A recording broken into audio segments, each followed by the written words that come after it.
Well, hi once again. Thanks for joining us here on Unstoppable Mindset, where inclusion, diversity, and the unexpected meet. Love the unexpected part. Today, our guest is Anthony Poponi, who is going to be as unexpected as they get because he, among other things, is a humorist. He is very committed to trying to eliminate suffering at the individual, the workplace, and the community levels. And we're going to get into a lot of that. I don't want to give it away because that's no fun. He's supposed to be the expert in that. So, Anthony, welcome to Unstoppable Mindset. Hi, Michael. Thanks for having me. Well, glad you're here. So why don't we start? I love to start by learning a little bit more about you in general, growing up and all those early Anthony things. Well, how's that for a start? Yeah, that's a start. I mean, we're going to have multiple episodes here to cover my entire life story, but I'll give you the quick version. Well, you could start off with in the beginning. It's okay. In the beginning, there was a big bang, and the universe became, and then I love Calvin and Hobbes. I don't know if you're a fan, but he always has these crazy stories about in the beginning, and he has this one script where, basically God creates the universe, and that Calvin, the 6-year-old little boy, is the culmination of all of the things that the universe has put together. So I think of myself as that self-centered narcissist as well at times. There you go. Yeah, I grew up on the East Coast. And I think the thing that's been really formative for me and it wired me in a certain way that I really appreciate is I grew up in a portion of my life from about age 5 to age 12 in poverty, living in low-income housing, living off of what was food stamps back in the day, living with my mom. I was 5, my sister was 3, my brother was 1. Of course, I was the favorite. And Mom always did like you best. Well, yeah, until my sister and brother produced grandkids, and then I became, second and third fiddle, and so now at least I'm still on the podium. But I think that was really important for me. I mean, my dad was and still is in my life. My mom was a loving mother. That environment's really challenging, and we know a lot from the research into psychology about how impactful those times can be in our lives. And so I think it's been really interesting for me to take the good and the bad from that. The bad is the adverse childhood experiences, which is the technical term. And the good is it made me wired to serve other people. I was really fortunate to have others take care of me and was given a lot of chances in my life. And I want to turn that back around and give that back to the world. And so I think it's really driven me as a service mindset person. What made that leap? What made you make that leap? I mean, that certainly is different than what a lot of people do with their lives and so on. I love it, and I have that attitude, but I know a lot of people don't. So kind of what really made that leap happen? Yeah, it's a really good question. And I don't know. I mean, maybe it's a deep desire to have this sense of belonging and, something in there about like wanting to contribute and wanting to be wanted, I think, in a way. And it's not that my parents didn't want me. It's not that I wasn't surrounded by people that showed me love and affection. But maybe it has maybe some fear-based wiring to it. But I think it's turned into something that's been positive, for me and for anyone I'm in contact with. Not anyone, but yeah, some people. Some people could they excise me from their life, and that would be fine too for both of us. Yeah, you'd be happier, which is always a good thing to do. Well, addition by subtraction. That's right. Yeah. And the conservation of happiness. It's a good theory. Uh-huh. So you went to college and all that? Yeah, I went to college, and I have a degree in biology from the University of Georgia. And for the longest time, up until about 2014, I used that science degree in a lot of different ways. And I think one of the things that was really valuable for me, and even sort of like in this definition of like alleviating suffering for others, it was for me first, that there was, I remember this one person who I really respected saying, well, you'll always be nonprofit environmental Anthony. And like that was the label thrust upon me. And I made strides and steps towards breaking that label intentionally and unintentionally. And I think as you kind of like drop some labels, you can add new labels, or you could probably still add labels even while you have existing labels. But there was this kind of transition for me of being like, I'm not nonprofit Anthony anymore. Stuck in environmental. I started working for Boys and Girls Club that had nothing to do with the environment. And then I was like, oh, well, now I'm professional speaker, Anthony, and what's that label look like? And what are these other labels that I would like to add versus maybe labels that I've accepted at this point? Mm-hmm. Well, how did you make the jump to, I assume it's full-time professionally speaking? Yeah. Yeah. Well, it's a mix of professional speaking and workplace consulting. So I Right. do a lot of work with workplace culture. That's still probably professional speaking, depending on how you slice it. Good point. Yeah, it's I, years ago. I mean, I've always gravitated towards roles where I could be front and center. I love speaking in front of audiences. I have a talent. I think I had a talent for it, and then I developed the skill and developed more of the skill set to do it better and better. And it's been just kind of an evolution. There was a while back in like probably 2008 or 2007. Someone came up and said, "Hey, we're doing this fundraiser for the Animal Welfare League." I was like, "Oh, that's great. I have two rescue dogs." And they said, "Would you like to be our auctioneer?" And I said, "Sure." And then I said, "What does that mean?" And so it was a yes. And then I did that, and I had a lot of fun with it. I did it the second year. And then I just started paying attention to, like, well, what things really bring me joy, and how can I serve people, and how does it not have to necessarily be through nonprofits? And so that kind of led me to just continuing to explore more emceeing, and then developing my expertise in positive psychology and workplace culture and leadership and all that. What were you doing when you were focusing on biology? What was your day job? Oh, it was a lot of things. I kind of played with all of it. I was a middle school science teacher for a while. I was an environmental consultant. I worked with sea turtles for a long time in the Caribbean and in Florida. I was doing watershed restoration work, source water protection work. So kind of for nonprofits, running those as like an executive director. So it was all over the place. I played with all of it. And I found, I mean, I love science. I still love science. And I'm doing Yeah. work for the Fish and Wildlife Service these days, doing some work for corporate wellness. So it's been really nice to kind of tap back into that world. But I've never been a good scientist. I've been a very good communicator of science versus being the one that should generate the data. I think I probably fit more in that role as well. I wanted to teach physics ever since I started getting degrees, and I thought that was going to be the way it went. It went a little bit different way, but by the same token, I think we're all still teachers at heart in one way or another. And so for me, it's led to a number of different things. And now, among other things, doing a podcast, which is a lot of fun, and get to meet people like you. Now, the real burning question is, what did the sea turtles think of your speeches? I don't know that reptilians have a whole lot of emotional repertoire to share back with me.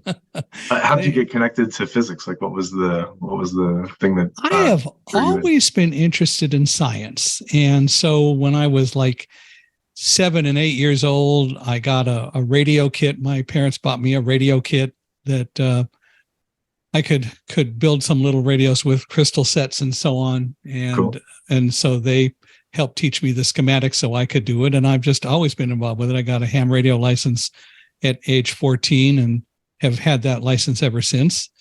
And so radio and physics have always been a part of what I did. And when I was in high school, general science first year, the last quarter, the general science teacher, Mr. Dill, said, "You look pretty bored here." And I said, "Well, I understand all this stuff." And he said, "Well, it's the last quarter of the year, and I know you have a ham radio license, and the senior physics class is studying electricity, magnetism. We're going to send you there for your last quarter." Cool. If that wasn't a change.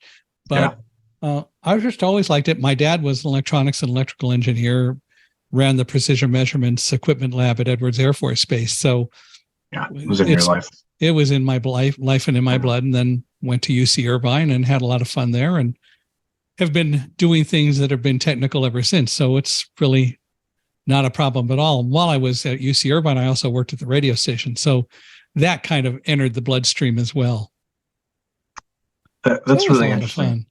Yeah, so we both have had this path of, like, we started somewhere with something with science for both of us. Like, that's the overlap I see.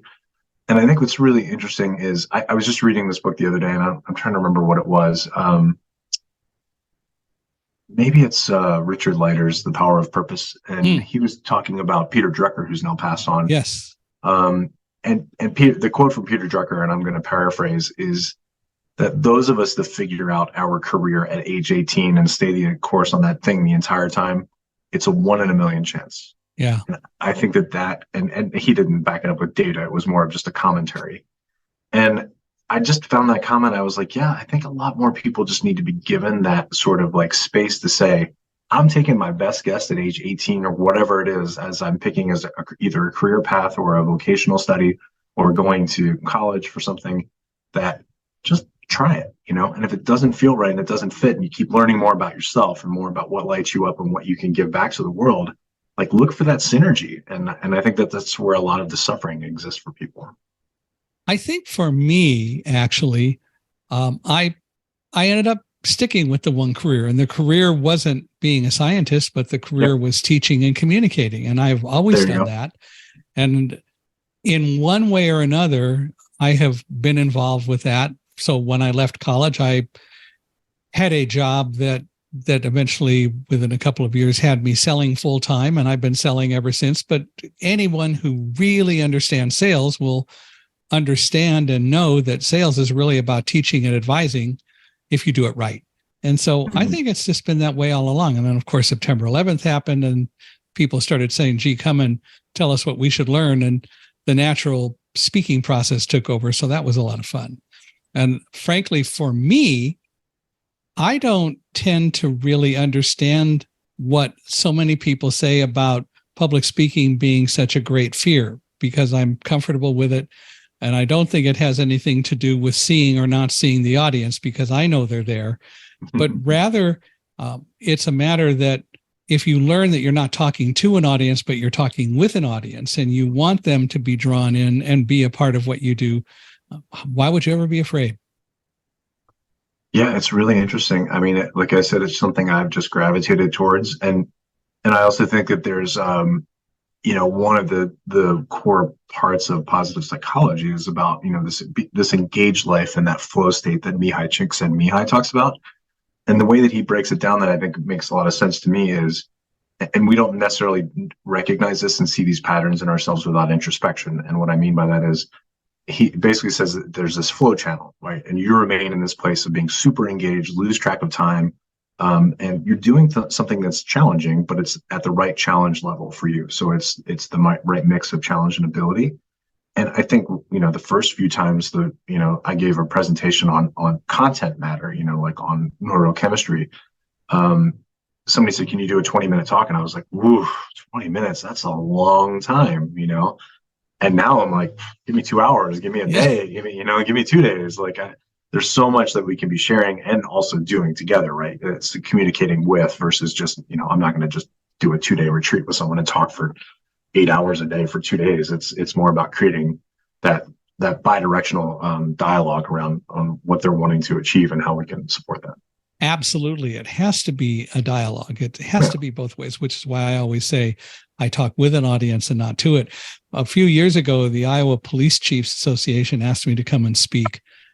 And I didn't pick up on this at first. They wanted me to do the keynote address. And it dawned on me over a few times in conversing with them that I was going to have 3 hours to do the keynote. Oh, wow.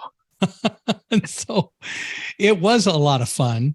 Yeah. And we did have a lot of interaction back and forth too. So that's the way it really needs to be, because I think that any audience doesn't want to be lectured to as such, but really the real engaged audiences are the ones that are engaged, and they're a part of the process.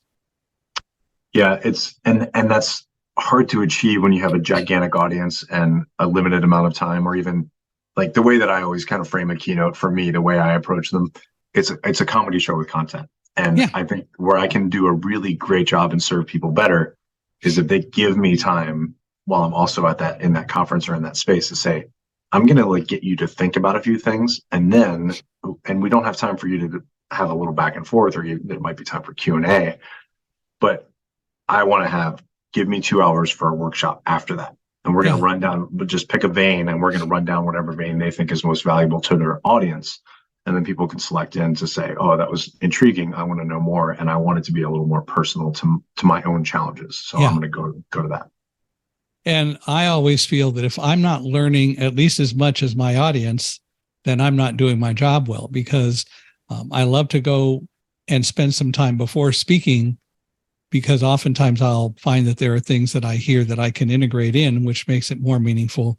But I need to gain a lot out of being at any event, and the gaining that I get comes from listening to what other people say or interacting with them. And I, when the opportunity arises, do love to have Q&A. Mm-hmm. I think Q&A is the hardest part, and it's also sometimes the best part. It gives you just an insight into what really resonated and jumped out to people, and then what they need more of.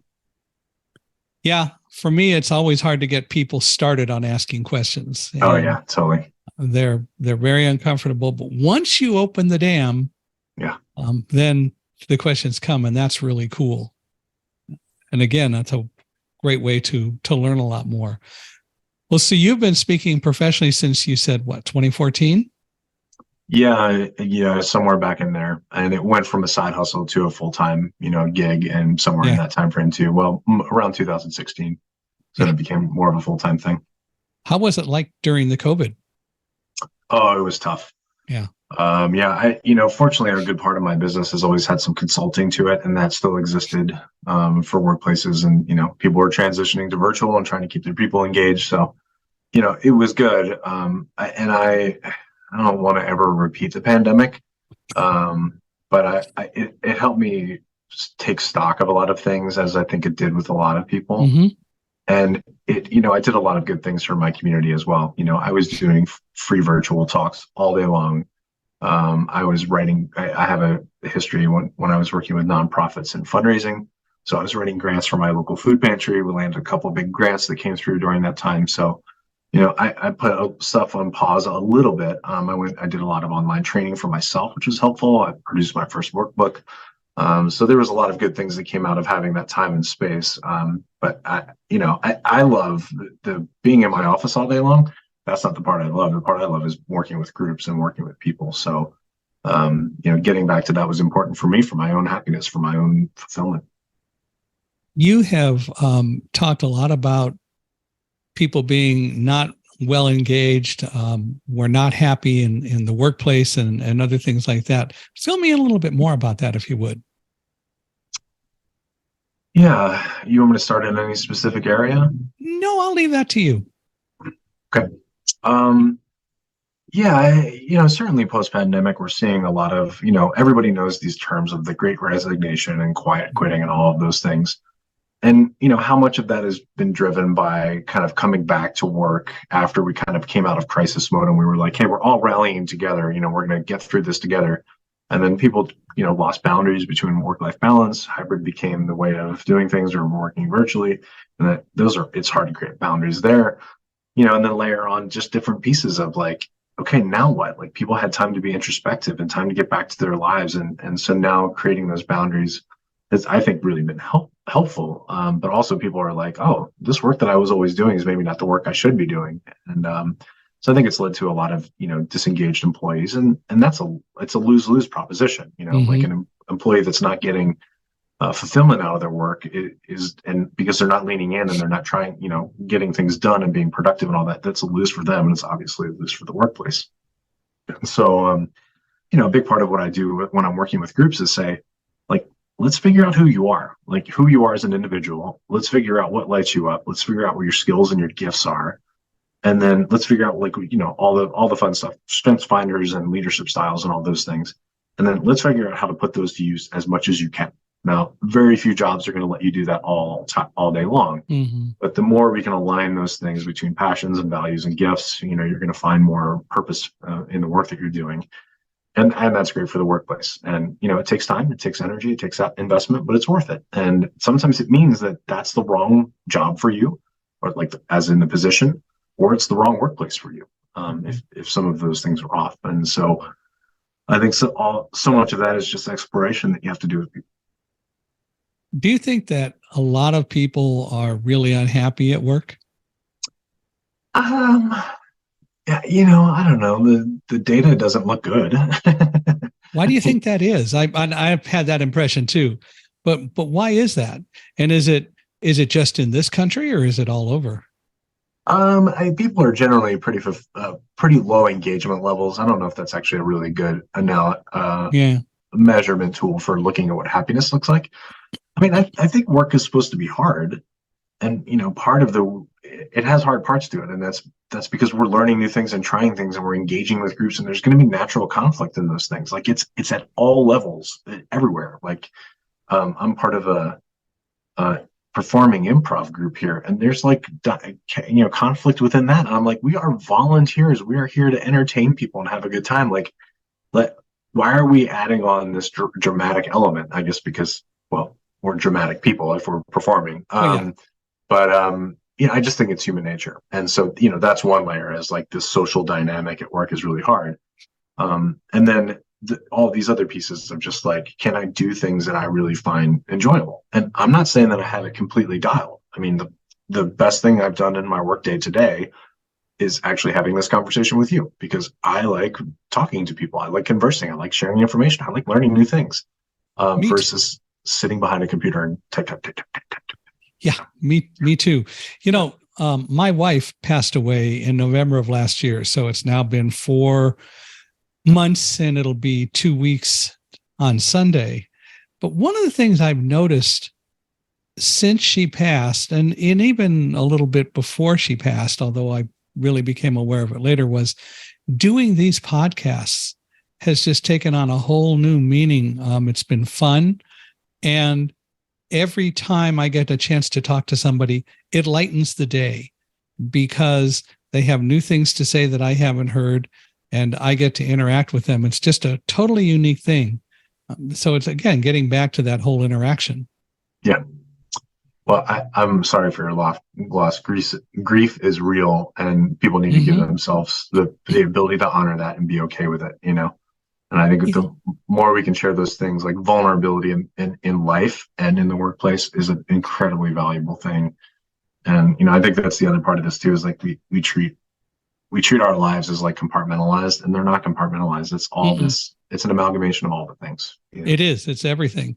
And like I tell people, I don't move on from Karen passing. I move forward, because moving on really implies that you're going to move on and forget. And that is absolutely the last thing that I want to do, because it's all about the memories.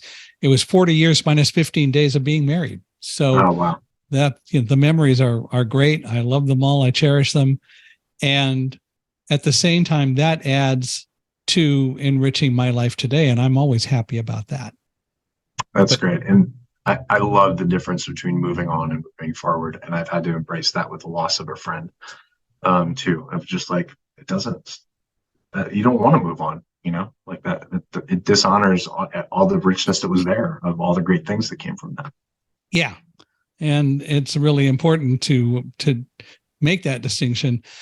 And she passed because, as I tell people, the spirit just oftentimes goes faster than the body. She was in a wheelchair her whole life, and her body just started not keeping up. And there's no other real way to put it. I think that's basically what happened. There were a number of different factors into it, but it was her time. So I don't know where she is now or exactly what she's doing, but I hope I don't get in trouble. I don't know. She might want you to get in trouble. Well, I mean, with her, I don't want to get in trouble with her. Yeah. I want her to approve. That's kind of important. Have you ever read 10% Happier by Dan Harris? Yeah, I just read it this year, actually. Yeah, I found that was an interesting book, and I think he had a lot of interesting things to say. And it's all about happiness. Go ahead. No. Yeah, I was actually, I don't know that I had anything profound to say right off the bat there. I enjoyed the book, and I enjoyed the story, and I enjoyed as a non-spiritual sort of person, like I don't lean towards religion and I don't lean towards spirituality. It was really cool to see him find that. I'm seeing a Venn diagram in my head of just like mindfulness and performance, mindfulness and happiness. And so, I thought it was an interesting book.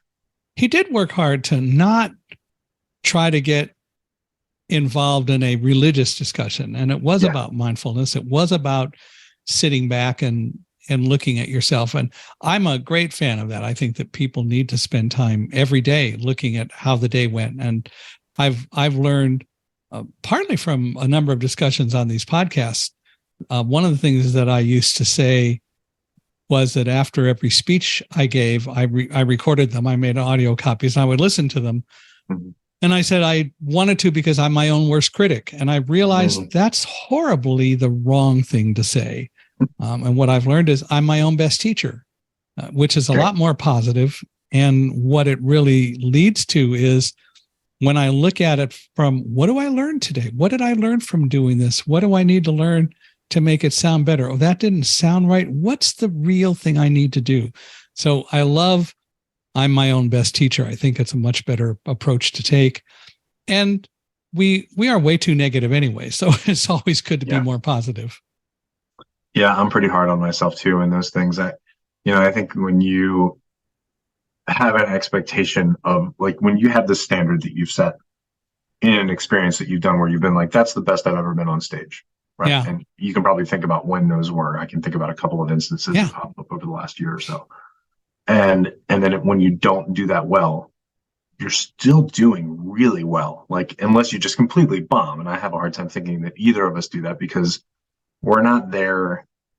It's not like we're shticky, like we're not up there trying to deliver this thing. It's mine has my presentations have it's organized, but it also has some organicness to it that I really love. But yeah, even,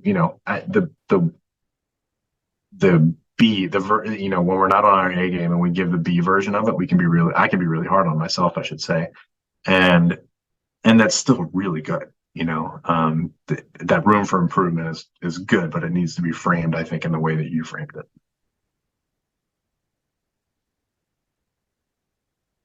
The other issue though is you can be hard on yourself, but again, that can be a positive thing or a negative thing. And for me, it's all about why wasn't it what I expected it to be? And that analysis is, I think, the most important thing for me.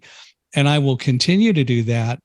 And the time may come when I'll never feel that things really went poorly, which means I've been improving, or there will be a specific reason I can immediately point to it, like, oh, I just wasn't feeling well that day. But you're right. We will probably pretty much always be on, and the key is that people won't notice it and shouldn't, because we're professional enough, but we're also skilled enough. One of the things that I remember, I collect old radio shows as a hobby, and Abbott and Costello, the comedians in the 50s and so on. I think it was Lou Costello. One Sunday they were going to do the show. His daughter drowned in their swimming pool that afternoon, but he still went on and did the show that night, and no one ever knew, because he was able to transcend it. And as you said, there's got to be a time for grieving, which is extremely important. But when that was going on, he did what he needed to do, and he was skilled enough to be able to do it. Well, it was probably a reasonable break from the grief as well, to just compartmentalize that for a moment and not run away from it, but to be able to move on and distract yourself with something else briefly. I'm not saying that that's a great strategy as used all the time. Right. There's times when you need to get out of your own head. Yeah, you got to. What are some techniques that people can use to make themselves or become happier in the workplace? Well, I think I'll reiterate some of the other stuff. I mean, I think you got to figure yourself out, right? And go back to that Peter Drucker comment about like honoring that you need to figure yourself out, and who you are now and who you're going to be and who you were. They're all different things, and that you can really shape things a lot better. That's a win-win for everybody involved if you're aligning things better. And so I do the strengths finders work, do work on leadership, understand your character strengths, like do a disc training, whatever the thing is that you need to do to kind of start being able to put some language to the things that you're really great at, and then try to do those things as much as possible. And I think that you'll find a lot more joy in the work. You'll have a lot more success in the things you do. You'll be happier doing it. It's just a great opportunity. And then I think the other thing is that relationships at work are really valuable, and relationships in general are really valuable. And so I encourage people to really build strong relationships, and you should have that. I mean, even the work that's come out by Sean Aker, I don't know if you've ever heard of him, The Happiness Advantage. Yeah. Yeah, I encourage you to watch his TED Talk. It's 17 minutes of just absolute brilliance. He's so funny and he's so articulate, and he's a excellent researcher. But he talks about there being kind of basically like three components to what makes us successful at work. One is relationships, that we have social support relationships, and they can be at work and they can be outside of work, but we need to have those. We don't operate in a vacuum as humans. And introverts, extroverts need different numbers of friends. That's fine, but just make sure that you have a social network that's strong, whatever that means for you. And then, finding that alignment between the things that you're really good at and leaning in ways that have a positive outcome because of your way to engage with those things really well. And then also optimism is really important. So having a belief that there's a better future out there that you're actively going to be the one to help create. And I think those all kind of weave together really well. And I think having a good relationship with ourselves is extremely important. We need to like ourselves, and we need to learn to like ourselves, which is why I like best teacher as opposed to worst critic anyway. But we need to do that. But again, I think the other technique I would add, which is what we talked about a while ago, which is you really ought to look at the end of each day about how things went, and even the good things. What might I do better? Or have I really done it as well as I could? And it's okay to say yes to that, by the way, I think.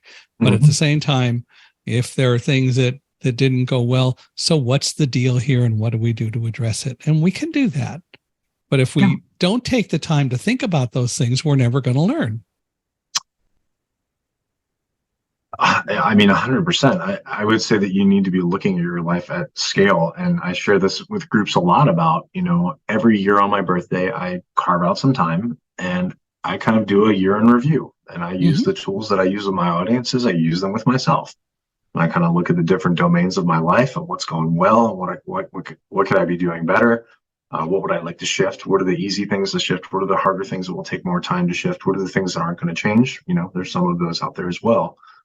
And really paying attention to those things. And of course, doing it once a year is a nice thing for like, all right, here's my baseline from last year. And now where am I in a year? Because some things will take time.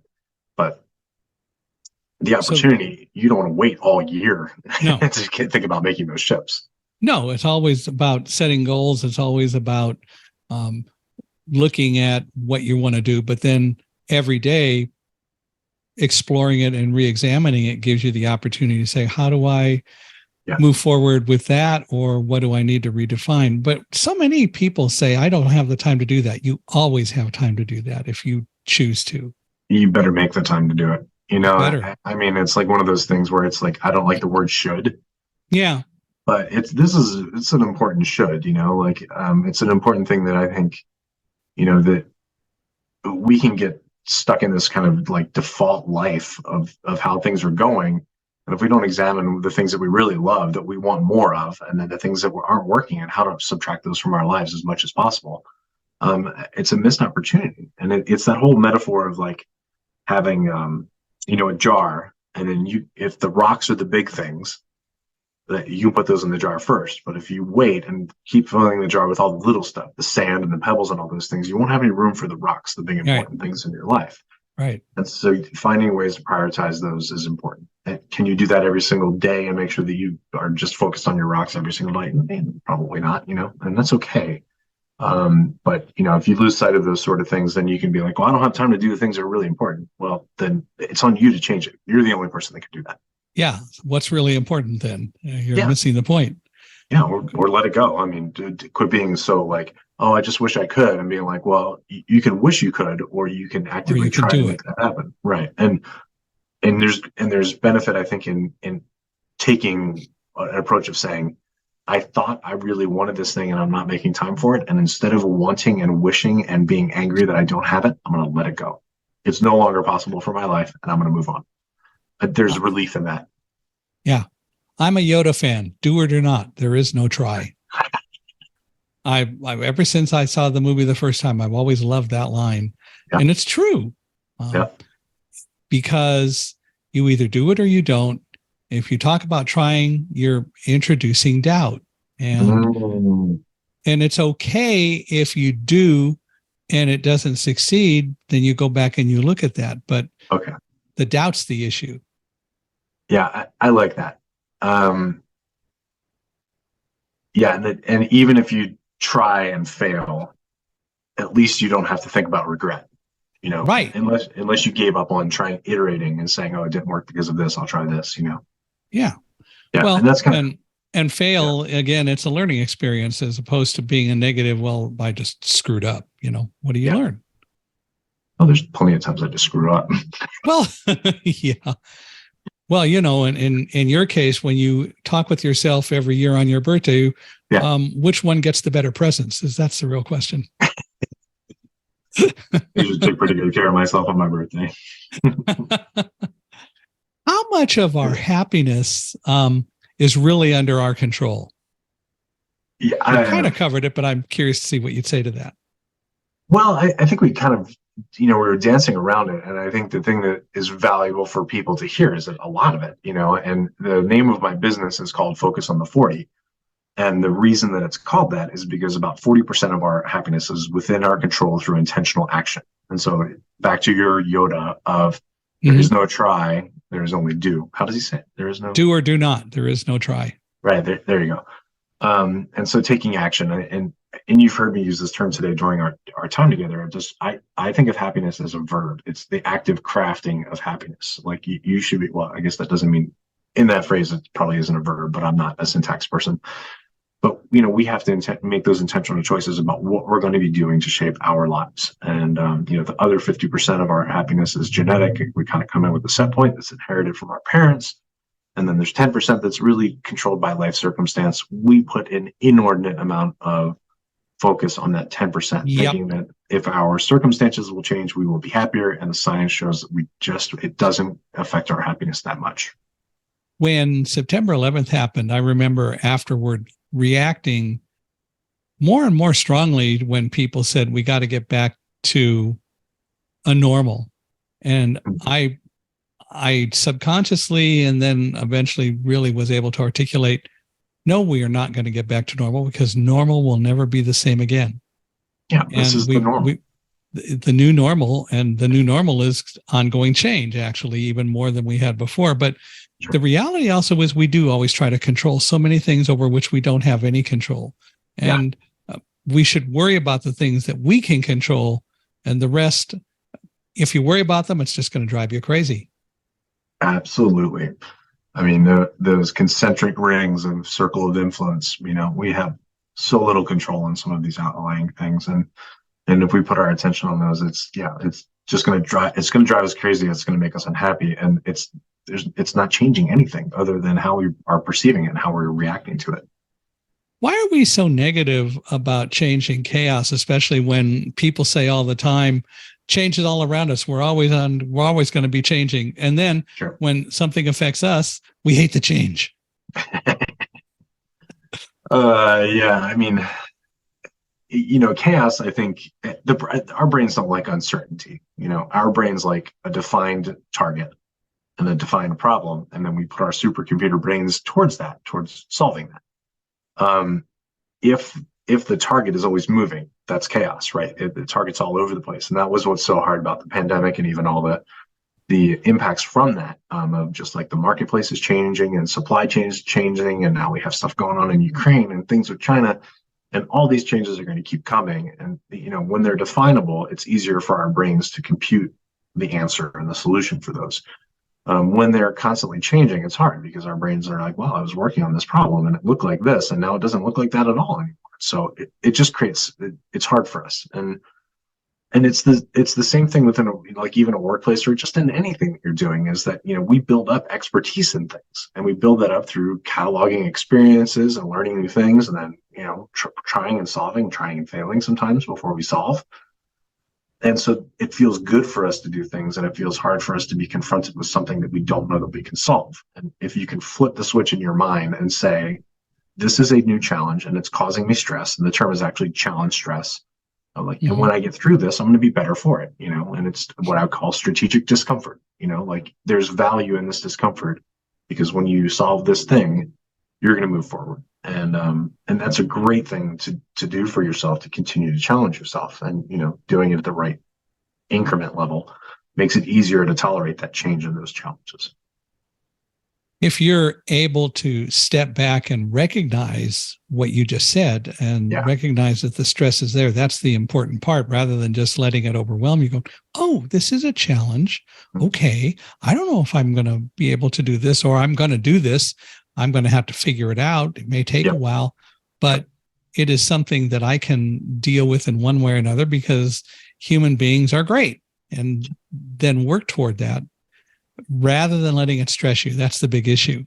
Yeah. And I think you did a good job there of saying, oh, what do I feel? Oh, I feel stressed. Why do I feel stressed? Like, what can you unpack that? And that's where I think like this literacy around our feelings, and literacy around what challenges look like, and literacy around why it feels good to achieve things. Like, if you can start like understanding those pieces and breaking it apart, then you can be like, why do I feel like this right now? Oh, because I'm not being challenged. There's another side to that. That's a good point too. I'm bored, Yeah. So yeah, that's good.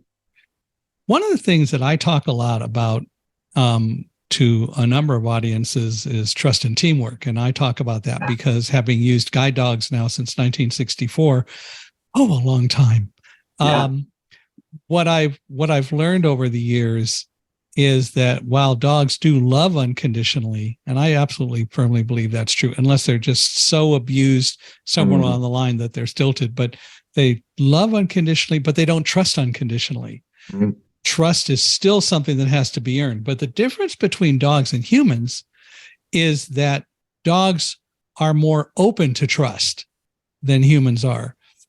And I always, when I have that discussion with people, I hear lots of stories about how, well, we can't trust this person, or but other people have agendas, and how do we know what their agendas are? Yeah. Trust is extremely important in the workplace. How do we deal with that, and how do we get people to be more open to the concept of trust? Yeah, it's a double-edged sword, right? So the statistic that just pops out to me, that I think it's dated now, 2018 or so. I think it was from Gallup. They did a survey, and about 58% of the people said they trusted a complete stranger more than they trusted their supervisor. So think about that, complete stranger. Wow. And we're not, we're wired to give people some degree of trust, and then people have to earn the rest of it. And I say trust is a double-edged sword, because by not trusting other people, you're kind of keeping your armor up and you're protecting yourself, right? Yeah. But by letting it down, I think it's incredible. Like, there's magic behind being able to trust all the people around you, and what you can achieve with those people doing anything, playing team sports or working in a community, being on a board of directors, when everybody can just be very candid and very transparent about what's going on, what they're thinking, what they're afraid of, what they're worried about, what they're excited about, and sometimes even being excited about something is a vulnerability. And so, yeah, I think it's trust is incrementally earned, and it is broken in a heartbeat. And if you break it, you got to fix it. That's the big part of it. And that's the real key. It's, again, you may not trust your supervisor, but are you open and willing to be open to gaining their trust, and they earning your trust? And of course, that is the whole point, is that you said it's incrementally earned, and it can be broken in a heartbeat. And that's a very important part of the process, but we've got to start by being open to it. And all too often, I think we just send out messages that we're not open, we're going to keep the armor up, and that doesn't help. No, I don't think it helps anybody. It's so complicated. And it's like I use the metaphor of, like, you can't microwave trust, and it's a slow cooker process, and it takes attention, and it takes time. And I think it's actually one of the things that's impacted really heavily by this high degree of mobility we have in the workplace right now. Even a high degree of mobility in communities. It used to be that you were born and raised somewhere, and you stayed there, and you lived there, and you inherited your parents' business, and you stayed the whole time in one community. And through that, you're cataloging all these behaviors of all these people, and building trust and building relationships that could be transcendent, of politics and belief systems and all that stuff, because you get to know the people, and you get to know the person behind whatever labels get put on them. And I think the same thing in the workplace. If you're only in a position for 2 years, you're kind of there and you're looking to be upwardly mobile. You're doing whatever you're doing, and but there's that relationship takes a long time to build, Yeah. and it could just be getting to the point where you're like, we've been through a lot together, and now I trust you. And by the way, I'm moving on. And you're like, oh man. But that's better than not trusting at all. Oh, sure, absolutely. Yeah, I can understand that. But we've got such a world today. You mentioned a lot of things before, like China and Ukraine and everything else, and all the things that are going on in this country. The people who we have mostly been raised to think that we can trust are demonstrating all too often that we can't and shouldn't, just because of the way they behave. And that doesn't help our psyche and ability to learn to be open to trust either. Yeah, it's the corruption and all those sort of things. And even I'll see if I can pull a statistic out of my brain. I probably can't, but just, the overall decline of trust and belief in government and even business is, it's went down, I think, 4 percentage points in the last 2 years or something like that. Whatever the numbers are, it's not going in a better direction. No, it certainly isn't. Yeah. Well, when did you start your company Focus on the 40? Oh, back around 2016, I think. And I assume it's Focus on the 40 because you're talking about the 40% of happiness. Yeah. And it's, from stage, it's a different, I talk about workplace, the hard parts of workplace happiness from a stage. And then when I'm working with groups, it gets like into the nitty gritty. I'm really examining that. So it's workplace happiness, but it's very tactical when delivered with a group. Do you do workshops and stuff with groups, or are you mostly just from stage? Mostly from stage. I've done some mostly with groups. I do more on accessibility consultancy than anything else, but mostly from the stage. Cool. Keeps me going. Yeah, I'm glad you enjoy it. So for you, in terms of what you're doing through the company and so on, how do you go about assessing what is occurring in a workplace, and how do we work to bring out the most productive cultures and the most productive people in them? Yeah, I mean, that's always a tricky one, getting people to be candid with you about what's going on well. And, usually you're talking about somebody that's a leader within an organization, or at some leadership level. And, that's one of the big parts of trust. Like, can leaders hear from their people about what's going well? They will hear that a lot. But sometimes it's skewed towards that versus being like, hey, these are other things that are happening in the workplace that are not good. And if that trickles up, I guess, towards leadership that can make decisions around that, great.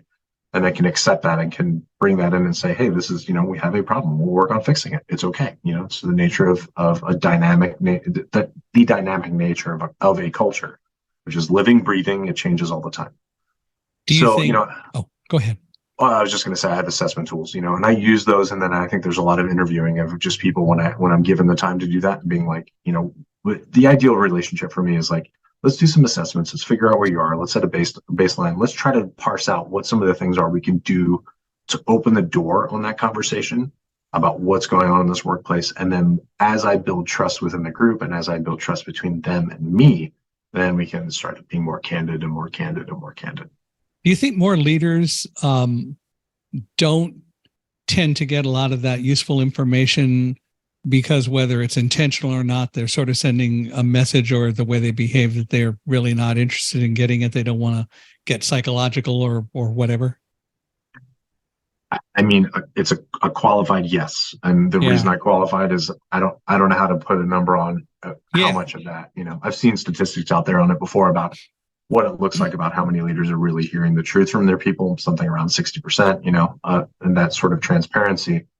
And it just really, I don't know. I don't know about you, but like when I am working with CEOs and I'm seeing CEOs, and there's some that immediately I'm like, that's the guy. That's the guy that should be leading this organization. Yeah. Because it's not about him. It's about what he can bring out in his people, and certainly there's somebody at the top there, but, being infallible and invulnerable and omnipotent, I think are just like failed definitions for what leadership should look like. Well, the other thing is, you said roughly 60% of leaders hear the truth from their people. So there's hearing the truth, and then there's hearing the truth. And that's, of course, the real issue. Yeah. Because if people sense they're not being heard, then that doesn't help the situation. I think that happens all too often. I think we've all seen that in one way or another. Yeah. And I mean, there's leadership at all levels too, that if nothing else, you can lead yourself. And that's about making choices and decisions. And even what you were talking about being introspective. Yeah. And saying, what was great about today? What was not great about today? Like that's something in itself of being like, what did I do well as an employee today, or as a community member, or as a parent, or as a spouse, or whatever it would be. That level of introspection is valuable. And, the problem is that, if you have leadership that, I'm going to put a period on that because I'm kind of I'm making a tangent here, but if you have this like insular group of people that are like, that can't hear these outside influences and these outside concerns, and they know great channels of communication around that, you can perceive that things are going great. But that may not really be what's true. And that's not just the CEO. What I mean by that is like departments and teams and, whatever those clusterings are in the workplace. Well, it's everyone, because somebody may be telling you the truth as an employee and you're not hearing it. And so it is something that has to occur at all levels. And it might very well be that the leader is trying to tell you something that should be told to you and you're not listening, or you're not hearing it. And so that happens. Mm-hmm, for sure. What's the difference, or what's the relationship between happiness and success? Yeah, I mean, we talked about it a little bit more, that a lot of us put this kind of this causality, or this, I'll just say causality between happiness and success as, I'll be happy when I'm successful. Whatever that means. Yeah. And you better be able to define success really well. And then so that when you've achieved it, or when you're nearing it, or when you're, at least you're aiming in the right direction. And then, so I'll be happy when I'm successful. The causality is backwards. And, the work of Sean Aker and others have basically said I'll be successful when I'm happy. Yeah. And I don't mean happy like running around the office doing cartwheels. I mean, like aligned and engaged in all the things that we talked about before, like using your gifts and your strengths and having an active, using those actively in the workplace. And those can be way more predictive than just your skill set alone. Yeah. And that makes perfect sense. Yeah. I'm glad it does. I mean, you can't, don't wait on creating love in your life. Don't wait on creating happiness in your life. Those two things are like, they should not be delayed, waiting until some ripe time. That ripe time will never come. Do it now. Yeah. You got to start, and that you do have control over. Yeah, absolutely. That's that 40%. Well, how, if you people want to reach out to you and talk with you and learn more about you and so on, since we've been doing this for a while, how do people do that? Well, I'm a raging narcissist, so my website is my email, or my name. So it's anthonypoponi.com. And if you don't know how to spell it, it's just like Tony Poponi, but Anthony Poponi. So Poponi. Or you can go to focusonthe40.com, and that'll get you there as well. And I'm on LinkedIn and Facebook, and I'm not on TikTok. Probably still have a MySpace account, but I don't use it very much anymore. Yeah, you don't hear much about MySpace anymore, do you? No, it's apparently used a lot though by musicians, and I didn't know that. That's kind of the place where they didn't know that either. Yeah, that surprised me too. Yeah, as far as TikTok, we'll see where that goes. Yeah, you never know. Yeah. Well, I want to thank you for being with us. This has absolutely been fun, and maybe we can do it some more in the future, but this has been great. And I want to definitely thank you for being here. And I want to thank you for listening out there. Reach out to Anthony. He's got a lot of ideas, and I think a lot of ways that can help. And we all need to become happier, and we need to work at that. That is as much an important part of life as anything else. So I hope you will.